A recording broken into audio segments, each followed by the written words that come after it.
I know as a Ghanaian, you've probably seen these symbols and you know what they are. But the real question is, do you actually know who Adinkra was?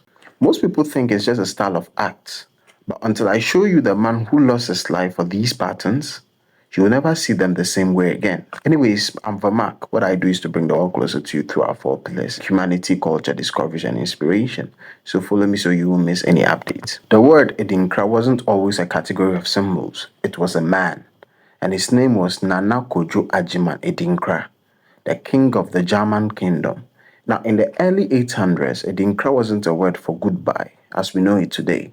It was his name, it was his identity. He was a creative genius who used the symbols to tell stories of his people. But in 1818, everything changed when the Asante king Otumfuo Osei defeated the King Adinkra in a massive war.